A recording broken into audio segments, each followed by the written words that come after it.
we go. Hi, everyone. If you guys are here for the small business breakout, do people want to move closer? Or I can't tell who's just resting or wants to hear. If nobody wants to hear it, that's okay too. There are people here who want to hear it. Okay. So it's helpful to know your audience. So how many of you are small business owners? One. Hi. Congratulations. 2, 3, 4. Okay. And then how many of you are in a capacity where you serve or support small businesses? Is that the majority of the rest of you? Okay. So it's just helpful to know. Oh, there's my friend Lynn. Hi. She's a small business owner and a mayor. She's a big deal. Okay, so what I'm going to do in this session is talk a little bit about the lessons learned in working with the small businesses on the show, some of the marketing things that we have helped with.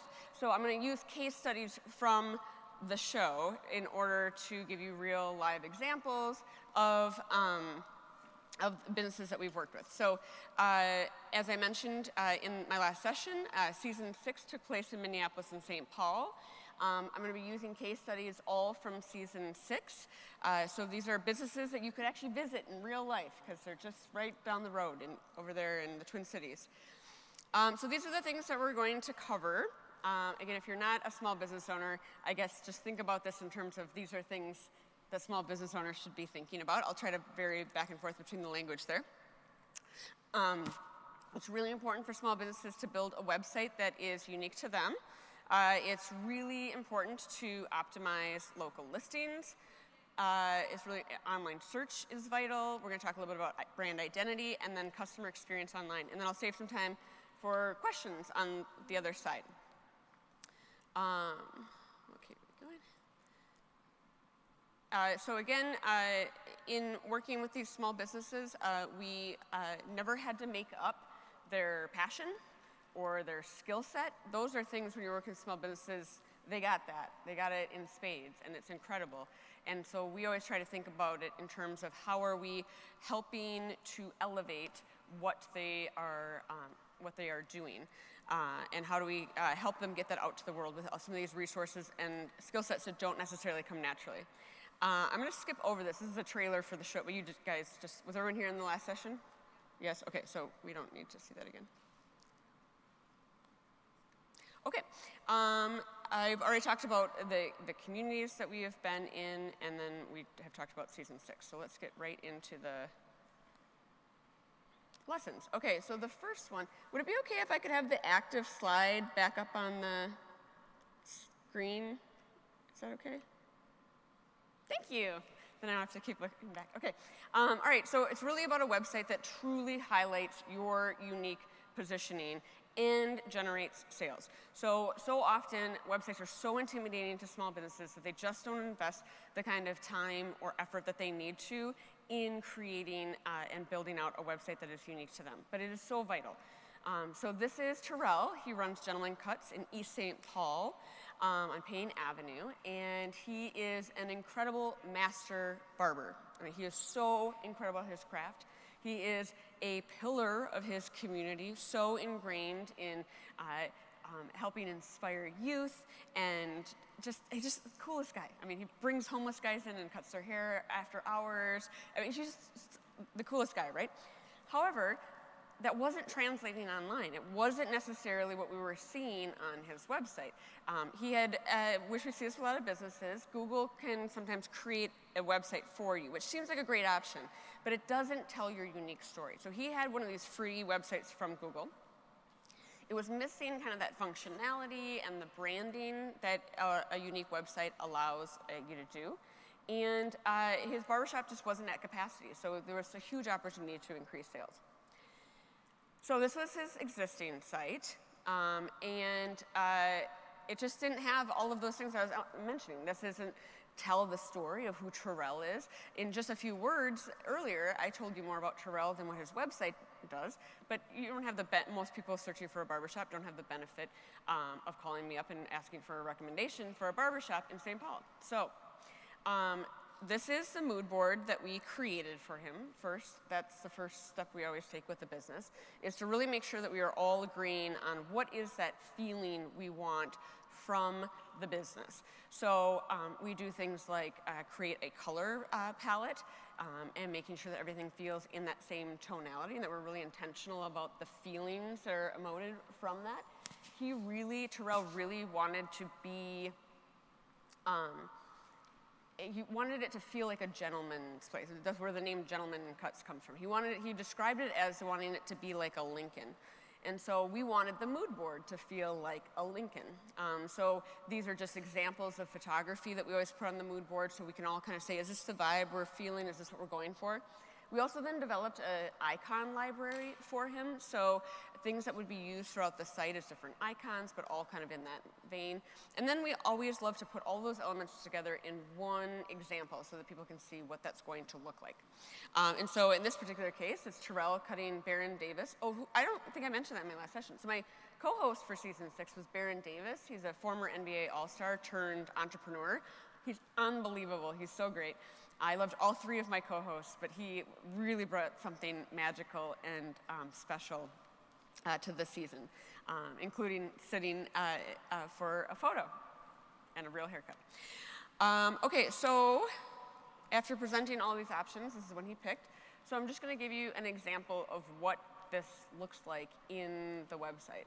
So one of these things that we did is we created this moving video. So it really allows you to feel the inside of the space, get a sense for Terrell. This is a technique you can use on your website where it's not just a static photo, but it's a moving element. I have it on my website as well. Like, it just allows for a little bit more context and color. And especially when you're in a service-based business where there's an experience to it, it allows you to not have to just land on one photo. It allows you to really show what that walkthrough can feel like. It was really important that we bring in different elements of his story. Different quotes. Terrell just has all these incredible stories that are a part of his story. But we wanted to get quotes on there, and there's a demonstration of using the different typography. There is a photo gallery to show what the haircuts and the range can look like. It was kind of the classic barbershop where it was just you had to come in and there was like a plastic photo wall with I want the number 13. But he's got all these cool haircuts, taking this cool photography while he's doing it. And so we actually put on his website a plugin, which I highly recommend. So if you put a plugin on your website, it can pull from your social media. So instead of having to take that photo and make sure you're putting it on your website, you're putting it on your Instagram, you're putting it on your Facebook, you can make sure that, first of all, your Facebook and Instagram can publish to the same with just one post, which I highly recommend to save time. And then go in and edit separately for those audience preferences. But then it can also pull from your social media, put on your website, so you're not having to go into your website all the time and update it. And then we created this really cool, he was known for these gentleman codes, which was the things that he expected of his clients and was trying to pass on to the youth in the community. And so we just created a really cool designed version of that.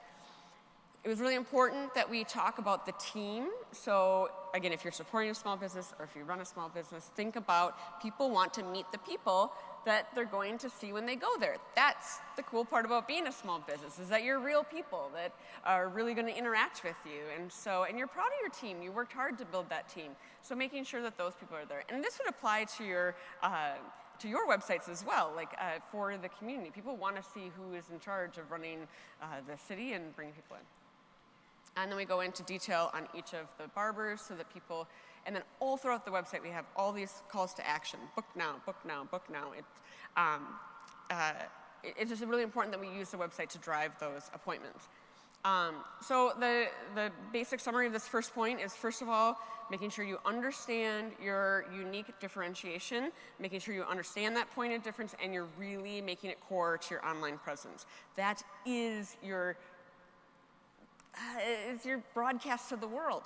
Most people find any business, any service, any product, any experience by first searching for it and happening upon your website. So as they're doing that, do you feel like that's totally telling your story? So the energy and things like the video or photography, make sure that people love the visual piece. They want to see themselves in these environments. And then make sure that if you have this expertise, make sure that you are leveraging that on your website. You're not just a barbershop, you're not just a flower shop, but what do you bring to the experience as well? And how many years have you been in? These little details help round out that story. The second piece is to make sure that you are maximizing your Google listing. Please make sure every small business in your community pays attention to this. So Lynn and I were talking last night about traveling across the country and trying to visit and support small businesses. And it can be really hard because a lot of times they haven't either claimed their Google listing, they haven't optimized it. So optimizing means, not to over-explain, but just in case you don't know, optimizing means making sure that it's accurate, basically. Just making sure that you have made it work the best possible for you. And so this is the number one thing we see small businesses doing, and it's free. Google is going to find, a lot of times businesses will just Google themselves, or and then they'll see themselves pop up maybe on a map app or in a search query, maybe, and they'll just say, oh, Google found me, good. But you have to actually go in and claim the listing in order to add photos, respond to reviews, get rid of the weird thing that says, do you own this business? Which, like, anyone searching for your business, that just, like, it doesn't communicate a level of professionalism. So making sure that they're doing it. So this was an incredible restaurant that we worked with in the Rondo neighborhood. So Rondo is where 94 is now in the Twin Cities. So a lot of people in the Twin Cities don't even know the history of that neighborhood. It was a prominent middle-class black neighborhood full of businesses and vibrance and life and love and joy. And in the 70s, they decided to just put I-94 right through it and displace that entire community. And so Rondo is a very important part of the Twin Cities fabric, and they're a very important part of the black community within the Twin Cities. And these restaurant owners, Charles and Casara, are trying to, their restaurant faces 94, like it's right on, there's nothing on the other side of the street, it's 94. And so they are trying to reconnect Rondo through their cuisine and through this sense of community and offer a sense of healing and celebration of community by bringing people in for this incredible food and kind of this soul food inspired food, so to say. However, they weren't, they're new to the restaurant industry. Charles is an excellent chef, but running a restaurant is an incredibly nuanced business. The online presence was pretty basic, like the food's amazing, the experience, the mission behind the place is unbelievable, but that we weren't really getting that online. And then he was missing out on popular searches. So this happens to business all the time, where people are searching for breakfast near me, and you have breakfast, but if you haven't told Google you have breakfast, and it hasn't made that assumption, you just miss all that search traffic. It all goes right over the top of your business. And so when people say, I don't know why people aren't finding my business, you actually do have a lot of control over it. So we wanted to help them make sure that they were doing that. So this is an example of what happens when you search for your business. So whether people are using Google, Yelp, Bing, Yahoo, it's the same on all of the platforms. So making sure that first you kind of search and then you see what's coming up. It's really important to make sure that you are clicking and optimizing elements of the Google listing so that you are showing up in local search. There is in the last 20 months, near me has skyrocketed. It's gone up 80% in terms of search volume, which, by the way, you can tell what people are searching for. There's all sorts of free tools out there where you can test your category. How are people searching? What are they typing in when they're asking about it? The way we think people are searching for it might not be the same. But near me is huge, so making sure that we're optimizing for the local search. And we have seen an incredible resurgence in, obviously, online ordering. So for Taste of Rondo, they're under info, it just says restaurant, bar, lounge. This is like the before. This is the original. But they do so much more. So we want to make sure that we were optimizing that piece of it. So first we put in soul food restaurant. It's what he wants to be known for. It's what people are pretty specific when they're searching for it. I mean, unless it's like really late at night and you're just really hungry. you usually do specify what kind of restaurant you're looking for. And so we wanted to make sure that we were capturing that search. And the fact that the word restaurant's still in there, she'll still capture just generic restaurant. Lounge, bar and grill, and then southern restaurant was really an important distinction. So Google has all these options that you can pick. So if you don't go in and claim it, Google's just going to assume what it is, but you can control it. Then it's really important to add all of these links. You've got to make sure it has the right phone number. Google will actually penalize you if your phone number or your website is the wrong link, even though they've made the assumption about what it is. So they will say, this is not a business that is very well maintained, and they will knock you down in the search ranking if you aren't consistent across. So if you have one phone number on your Facebook page and you have one phone number, you're using your office number here or the store line here, and you're using your cell phone on this listing, Google will penalize you for it. It triangulates against the three pieces, social media, internet, and search, and it decides, oh my goodness, is this business being well maintained? So you want to make sure you're adding things like all these things that people really search for when they're doing a restaurant. And you can do that. You can make sure that it's going back to your site. So for us, it was really important. One of the number one things people look at when they're looking for a restaurant, I do it too, is I want to see the menu. I want to get a little sense for what that menu is. And so including a link to the menu, so it's right there in your Google listing, and then including a reservations link as well, because that's the number one thing we want people to do, is book a table. And then there's also an opportunity when you claim it to be able to respond to your reviews. So if you haven't claimed it, you can't. And it's really important to respond to reviews. This is true for both small business, for all of us in the room. If you have a platform where people can leave reviews about anything you are responsible for, it's really important that you're responding to those, even if they're total BS. Like, you have to, that's your customer service on display. And so oftentimes it's a best practice to just maybe take it offline if it's a little aggressive or if it's a little unfounded. Just say, I'm so sorry that was your experience. That's not typical for our customers.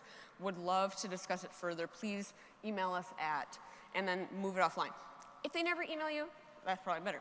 But it shows when people go up and look, they will see that you are someone who does respond. And that's actually the mark that we're looking for, is like just showing that you are someone who responds to reviews. So do not leave reviews unanswered.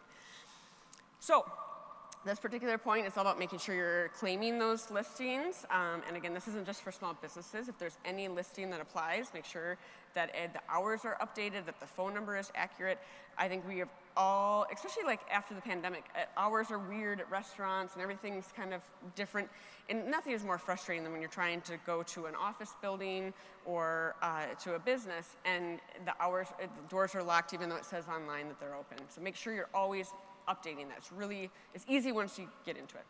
Optimize both for how people are searching for your kind of business, and then make sure you're responding to reviews and direct messages very promptly.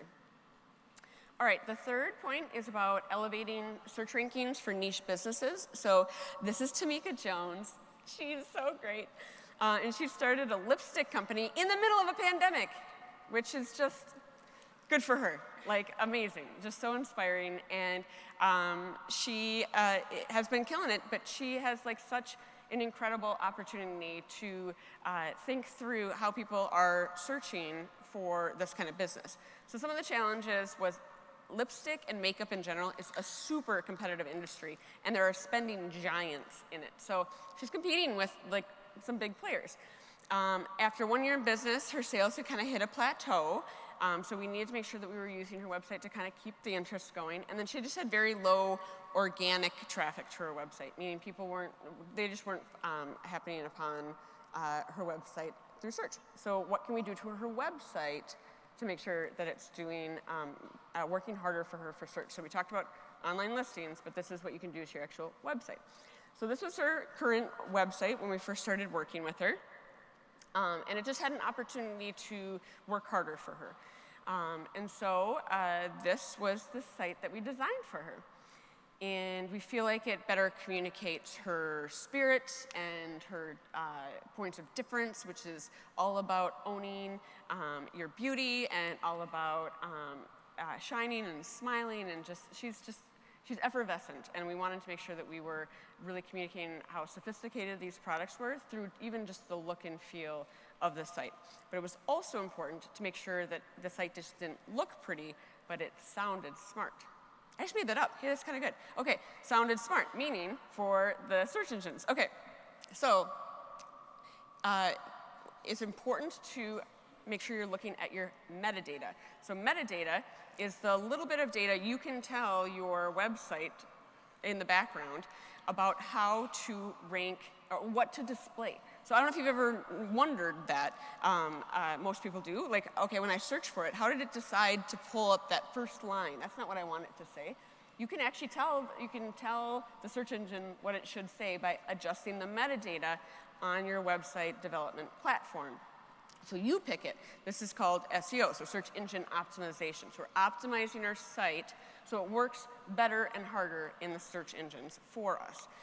So we wanted to make sure that we were updating her metadata. So I don't think I had it before in here, but we wanted to make sure where it said plant-based, gluten-free lipstick and lip care, and then making sure it says Lip Esteem, a Black-owned company, offers a wide selection of plant-based, gluten-free, and cruelty-free cosmetic products. So making sure that we were making sure that those worked. So this is an example of what metadata looks like. Your SEO title, your metadata, you just literally insert what you want to show up when that little box comes up. And then you can see a preview of it. Great, right?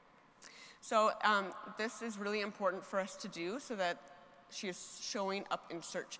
So not only will it help her show up better in search in terms of ranking, but it will also aid in click-throughs because people will see that description and say, that's what I'm after, or that sounds compelling, and click through. But if it's just kind of pulling random copy from the website, which is what it does, because Google is just crawling your website and just deciding what it thinks is going to match the search query, you want to control that. All right, so making sure that we added information about the products. So even in product naming, you can make sure that you are maximizing that metadata, making sure in body copy you're using words. I mean, if you are a coffee shop, you don't want to have a body of copy that just says, we're a coffee shop. We love coffee here at our coffee shop. Please come to our coffee shop. Like, you don't need to say the same thing over and over, but you do need to make sure the word coffee shop is somewhere in there because that's how people search for coffee shops. Even if you wouldn't necessarily use that language. They say, anyway, so making sure that in your body copy, you are maximizing for it. So in this example, we made sure that we were using lipstick twice and lipsticks, plural, at least once. I'll skip this point. And then again with local search. So the summary of this particular point is, first of all, you can conduct keyword research. It's free. There's a free tool out there. So when I was mentioning that you can do research to find out how people are searching for your kind of business or your community, you can conduct your own keyword research and find out how are people, what words are they using, how are they finding it. Optimizing your website for search. So the primary items that you want to really think about is what is the actual page title, what is the meta description, your primary headline, your body content, and then your alternate text, which are all things you can control that help improve how you rank in search. And search is the name of the game. That's how everyone finds businesses now. So, and then just keep researching things like around SEO. And then also one of the great kind of tricks, not a trick, ways to maximize search is to think through an FAQ page. So if you find or think or suspect that people are searching for the whole phrase, you can add that to your FAQ page. So now you are a direct match to that. Like if you know that people are saying, when is the Halloween festival in Aiken, Iowa? Then you can say, like, you can write out, when is the Halloween festival? Question mark, and then answer it. So not only are you being helpful, because FAQs are great, but you're actually working for the search engines. All right, make sure that you're constantly thinking about your brand, identity to attract new online audiences. So how can you make sure that the brand experience is showing you as sophisticated as you are? So this is Tracy Williams-Dillard. She is third generation owner and publisher at MSR. So the Minnesota Spokesman Recorder is the oldest Black-owned business in Minnesota and the second longest standing Black-owned newspaper in the United States. We are so blessed to have her right there in South Minneapolis, blocks from George Floyd Square. And so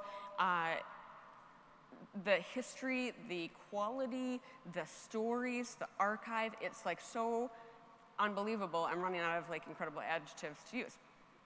But the brand wasn't reflecting that. It just wasn't, it was a little, in Tracy's old words, she felt like it was outdated too. And so it was time to update it. So this was kind of the current look and feel. So it was MSR, and the state of Minnesota was cleverly placed in the R. But we felt like we had an opportunity to update it. So when we talked to Tracy about what the vibe she wanted would be, this is a mood board we all landed on. I mean, it's got some vibrancy, some great colors. When you think about this kind of imagery, it just conjures up something very different than that last logo did. And this is true of the quality of journalism and of incredible stories that they are sharing in sharing the stories that really matter at MSR. So we went through a logo process with her. We showed a variety of them, and we showed them in black and white, and then, yeah. I should have asked you which one you would pick. Anyway, this is the one they picked. So what we love about it is it has some nods back to the former one. So there is some consistency there. There's some maintaining of legacy. But just even in the movement of the S, it's like this forward-looking. There's really beautiful, these colors are so vibrant, and it's just a fun logo to look at. This is the kind of logo, you also want a logo that people want to put on stuff. Like, we always talk about merch, and it's like you want people to want to wear that badge. They want, it's a cool-looking logo, and we achieved that with MSR. Their merchandise is selling like crazy. So this is what it looks like on the website and on the actual newspaper itself. And this is what it looks like on merch. So we branded everything from umbrellas to bags to journals and notebooks. And so thinking about that too, like if you have a really cool logo or a brand that people love or a city or a community that people love, are you giving them enough opportunities to like wear that with pride? It's a revenue opportunity because people will pay for sweatshirts and ball caps and Yeti mugs that are branded. But it's also an opportunity for they're walking around with your brand. They're traveling. We were just in California last week during MEA break, and every time we saw something that said Minnesota on it, we noticed. And so that's your brand out there in the world. So the more merch you can create, the better. And you don't have to think of it as a revenue opportunity. You could give it away, I guess. But people are proud when they support small business and want to do that. And then we created this really cool branded poster where we took really iconic images from extremely important stories from the past year and made this collectible poster. So you could do that in your communities too. I'm just like, you could create like from all of the different cool events or different milestones for the community, or if you're working on a park center and everyone's coming together, a transition of it, or I don't know, you could create something that residents want to buy on a repeated basis. So again, the summary of these points is just really thinking through, is your brand resonating with your target audience? Does it give people the feel you are trying to communicate about your brand? And give yourself a very objective look. And a lot of times people, businesses, communities feel like, oh, we can't change our logo. We've had it forever. Or that was a big deal when we changed it. I'll have to change everything. But it behooves you to always be taking a fresh eyes at it. Is it communicating who you are today? Develop a mood board. That can always be kind of a first step. So think about it almost as a vision board for your brand. Like, what kind of imagery do I think of when I think of my business? Or what kind of imagery do I want people to be thinking of when they think of my business? So, and then refresh it across the board. So consistency in the world of branding is really important. So make sure if you are updating your logo, you are making sure it's updated everywhere. If you're updating your fonts or your imagery, that it's consistent across. We all make subconscious decisions about how professional a business is or how much their stuff is together as a community by things like that, those little subtle subconscious things we don't even realize that we're thinking. All right, our last point, this is Tetra Constantino. He's a second-generation furniture store owner. So there are not many family-owned furniture stores anymore. They're all kind of going by wayside to the big box. I could have timed that better, sorry. Big box furniture stores. But we wanted to help him compete. He delivers an incredible service to his customers. He has second-generation customers who remember how his mother treated their parents, and he is just a really important pillar of the community as well. So he's on University, which is right in between, in the Midway neighborhood, which is midway between Minneapolis and St. Paul. And it was really important that we think through how to enhance the experience in e-commerce. So a lot of people are starting to buy even furniture online, and so he's competing with that. He was using a templated website. So there's a lot of different businesses that might be in your communities, or you might be one of them, where you might be using a templated site or a service from a larger company where they're giving you a template or you're doing something in the back end for you. That's very typical in the furniture store. The inventory in a furniture store, as you can imagine, is crazy. So we were not advocating that he build his own website. That would have been almost an unmanageable task. He had a great kind of POS system, but the website lacked his personality. The stories people would tell about how above and beyond Tetra and his team went is unbelievable. We wanted to share that and make sure that people understood this is a family business. So this is his current site, and it doesn't, you don't know that it's a family business. You don't know that it's been around for decades. You don't know the rich history. You don't know who works there, who you're going to experience. This could be any furniture store. So it's an opportunity to not only take a new look at that, but also look at the logo. Now, this was a very, that doesn't matter. It's hard to change a logo. So his mother created this logo. She has since left us on this earth. And so it was very hard for Tetra to want to change that logo because he had an emotional tie to it. And so you might experience that too if you're going to go back to your community and say, we need to change our city seal. I heard it in a presentation. You're going to have some people who are going to have an emotional tie to the former one. But we had to just keep having that conversation with them about what your mom truly wants, what your community residents truly want is growth and vitality. And if a logo can help drive that, that's what we're really after. That's the goal, not the nostalgia of a certain seal, but what the seal can do for us. So anyway, so we eventually convinced him to change the logo, and we understood why it was an emotional decision for him. So this is the new logo, and this is the new site. So the bulk of it is still the POS piece of it. So inside, all we did was reskin it. And a lot of these templated sites, unless you ask, because a lot of these companies aren't necessarily going to encourage you to do that, it means more work for them, you are able to add these branded elements to it. And so then we were able to make sure that we were showing real photography from his store. We were able to share the story. We were able to just do so much more. We were able to share the story of his mother and when she immigrated to the United States and what that meant to Tetra and his family, what it meant to have a mom who was a badass entrepreneur back in the day when women didn't own businesses, especially as an immigrant. And so it's just really, we wanted to make sure you see all the people that you're going to encounter when you work there. Some of these are folks that have worked there. I mean, he supports 23 families with this business, so let's talk about that. So the summary of this advice is make sure that you balance the transaction that your website needs to do with the human experience. So we still want it to look nice and feel nice and give us that feeling, so we want to be a part of it, but even if it, but not in lieu of the functionality. The two things can work together. Don't undervalue your expertise and advice. Make sure you're leveraging that on your website and you're really bringing that to the forefront so that you're not just another site in the same category. And then invest in branding and real photography. Real photography is one of the best things you can spend money on. Find a local photographer who's in your community, who's making a living doing photography, and it's a win-win. But you want to make sure that you are constantly adding new and beautiful photography to your website, showcasing your community, showcasing the business.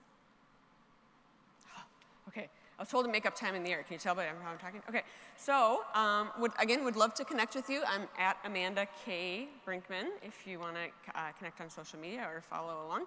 I post a lot about small businesses and small towns and these adventures across the United States. And then, yeah, season 6 is on smallbusinessrevolution.org. Okay. I don't know if we have time for questions, but does anybody have any questions? I know we're a little behind schedule, so. Don't know, ask it once. What would be the biggest mistake small businesses make? Excellent question. What is the biggest mistake that small businesses make? Is they don't think of their time as valuable a resource as their money. And that's probably true for all of us in all of our jobs. There is something that you are best at that you should be focusing on, that you can drive the initiatives and the goals of your company or your organization forward. But if you're spending time on some of these other elements, it's distracting you from that. So we always tell entrepreneurs, figure out how do you uniquely grow your business. Are you best at the product development? Are you best at actually making the croissants, selling the croissants, figuring out wholesale relationships to sell your croissants to more people? There are so many different hats a small business owner has to wear, and they try to wear them all because it's frugal, and because they feel like if they can do it, they should do it. And it is a good investment of dollars to buy back your time so you can focus on what you are best suited to do to grow your business. Good question. It's kind of a big room to ask questions. I don't blame you. Earlier you talked about shopping small, Mm-hmm. promoting shopping small for communities.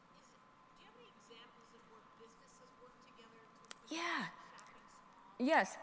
Yeah, great question. Okay, so the question was around shopping small in some of these shop local events and promoting that. Are there any examples of programs that we've seen or initiatives that we've seen small businesses doing to work together on that? And the answer is definitely yes. And a lot of times it takes an overall governing idea, or sometimes it's just one of the small businesses that say, let's promote a shopping passport, or let's maybe if someone comes to them for a fundraiser, instead of just giving a donation, they'll say, well, I'll work with the other businesses on the street if you can get us all to give a discount that benefits us because people are coming in for a percentage off or $2 off or whatever it is, but it also, they have to buy this card for $5 or $10 or whatever it happens to be. So we've definitely seen kind of those cards or those passports both used in philanthropy as well as used just so people are checking the box of going to the different places. And then we've also seen where there will be a scavenger hunt in the businesses. Kids love that. So if there's some sort of icon for your community, hiding one of those stuffed items or statues in each of the businesses so people kind of get the foot traffic. We've seen people do online contests, so if your community would really respond to social media, using a hashtag contest, if you visit 10 small businesses in the next month and tag us, the Chamber of Commerce, or whatever it happens to be, or our Main Street Association, and the business, and hashtag, it's great to live in Aiken, then, or whatever the hashtag is, then you'll win a prize, or you'll be put in a drawing, or things like that. So you can, there's endless, I think, amounts of ideas. Those are just some that we've seen and some that I'm just thinking of. But yeah, I think it's really about, the businesses want to do it usually. They're very supportive of each other. The other thing that can be really good is evangelizing to the businesses that if you meet someone from out of town, if someone comes in and you ask that question, oh, are you from out of town? Thank you for visiting. Try to recommend at least 2 other businesses. They're already in yours, so can you say like, oh, what are you guys in the mood for tonight? Or where are you planning on eating? And then they might say, well, we're just driving through, and say, oh no, stay, you should do this and this and this, and kind of advocating for each other too. All right, I think I'm the only thing standing between you and lunch. So thank you for your time, and